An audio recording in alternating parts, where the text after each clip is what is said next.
போலீஸும் சில நேரத்தில் வந்து கட்டு கொடுக்குது, கடலில் யாரும் நீந்தக்கூடாதுன்னு சொல்லிட்டு. அதுக்கு மீறி சில நேரத்தில் வந்து போலீஸ் இல்லாத நேரத்துலையும், நாங்கள் ஒரு நேரத்தில் தொழில் பண்ணி கொண்டு இருக்கிற நேரத்துலையும் மீறி வந்து கடல் குளிக்கிறாங்க. குளிக்கூட ரெண்டு யார்த்தெல்லாம் கேட்காத அளவுக்கு படித்தே அதை புரிஞ்சுப்படுறதுக்காக ஒரே காரணத்துக்காக எங்கள் ஊர் சார்பாக பணத்தை கொடுத்து செலவு பண்ணி 4 போட்டு வச்சுக்கிறேன்.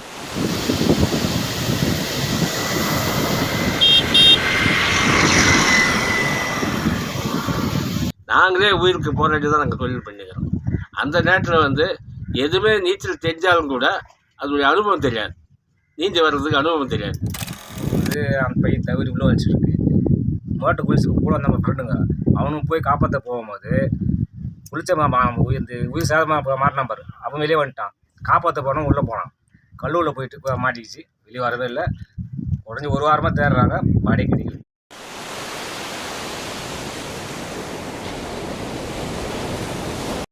நீங்கள் நீந்தன்னு சொன்னால், பள்ளத்தில் போய் நீந்தன்னு சொன்னால் கையை மட்டும் அசைக்கக்கூடாது, காலை தான் அசைக்கணும். நான் பசங்களை தேடின்னு போனேன். தேடின்னு போகும்போது ஒரு பையன் வந்து மேலே நீந்தின்னு இருந்தான். நீந்தின்னு குளிச்சுன்னு தாங்கிறான்னு பார்த்தாக்கா கையை தூக்கி இப்படி வாங்க வாங்க வாங்கன்னு கை காட்டுறான். அதுக்கப்புறம் என்ன பண்ணேன், மோட்டர் ஒரு கயிறு எடுத்துக்கின்னு நான் ஓடி தண்ணியில் விழுந்து மோட்டர் காலுக்கு கயிறு கொடுத்துட்டு நான் அவனை போய் பிடிச்சிக்கிறேன். எங்கள் 2 பேரையும் கரை வலிச்சிருக்குன்னு சொல்லிட்டு நான் அவனை போய் பிடிச்சோன்னே கரை வலிச்சிருவான். சரி, எனக்கு தெரிஞ்சுக்க வச்சு ஒரு 10 பேருக்கு மட்டும் எடுத்துருக்கோம். 10 பேர் திடீர்னு எல்லாம் சின்ன பசங்க தான், ஒரு 18 வயசு 19 வயசுக்குள்ள தான்.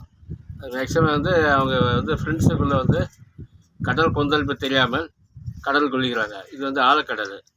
இதோடைய ஆழம் என்பது இங்கே இருக்கிற பக்கம் மீனவர்கள் மட்டும்தான் தெரியும். அதான் சில நேரத்தில் வந்து அவங்க குளிக்கிற நேரத்தில் வந்து உயிர் போராடி ஒரு நேரத்தில் வந்து நாங்கள் இருக்கிற மக்கள் இங்கே வந்து தாலுக்கு பகுதி மீனவர்கள் வந்து காப்பாற்றிருக்காங்க நிறைய பேர். அதுக்கு மீறி வந்து போலீஸும் சில நேரத்தில் வந்து கட்டு கொடுக்குது, கடலில் யாரும் நீந்தக்கூடாதுன்னு சொல்லிட்டு.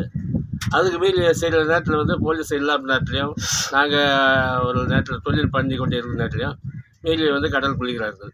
கடல் வயல் இருந்தால் பரவாயில்ல, கடல் கொந்தளிப்பாக இருக்கிற குளிக்கிறதால வந்து அலை சீட்டு வந்து அதிகமாக இருக்கும், நீரோட்டமும் அதிகமாக இருக்கும். பக்கம் 2 பக்கமும் கல் கொட்டிக்கிறதால வந்து ஒரு பக்கம் நீரோட்டம் அதிகமாக இருக்கிறதால அங்கே போய் கடல் குளித்தா அவங்க கரை வர்றதுக்கு நீந்த முடியாத சூழ்நிலை உருவாகும். அதனால் வந்து அது வெள்ள நீரோட்டத்தில் வந்து கடலுக்கு தெரிஞ்சால் கூட ஒன்றும் பண்ண முடியாது. எங்களாலேயே கடலில் தொழில் பண்ணி வருஷ காலமாக வந்து கடல் தொழில் பண்ணியிருக்கிறோம். நாங்களே உயிருக்கு போராடி தான் நாங்கள் தொழில் பண்ணிக்கிறோம். அந்த நேரத்தில் வந்து எதுவுமே நீச்சல் தெரிஞ்சாலும் கூட அதோடைய அனுபவம் தெரியாது, நீந்தி வர்றதுக்கு அனுபவம் தெரியாது. நீங்கள் நீந்தன்னு சொன்னால், பள்ளத்தில் போய் நீந்தன்னு சொன்னால் கையை மட்டும் அசைக்கக்கூடாது, காலை தான் அசைக்கணும்.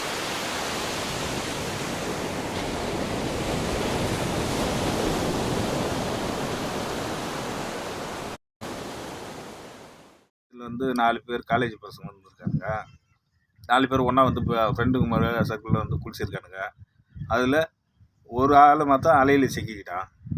சிக்கிக்கிட்டு 3 பேர் வெளியே வந்துட்டு பயந்துட்டு போயிட்டானுங்க, தகவல் கொடுக்காத. அப்புறம் வந்து அவங்க அம்மா அவங்க அப்பா வந்து அவங்கக்கிட்ட சொல்லி அவங்க வந்து தேட ஆரம்பித்தாங்க. அந்த பாடி இது வரைக்கும் கிடைக்கவே இல்லை.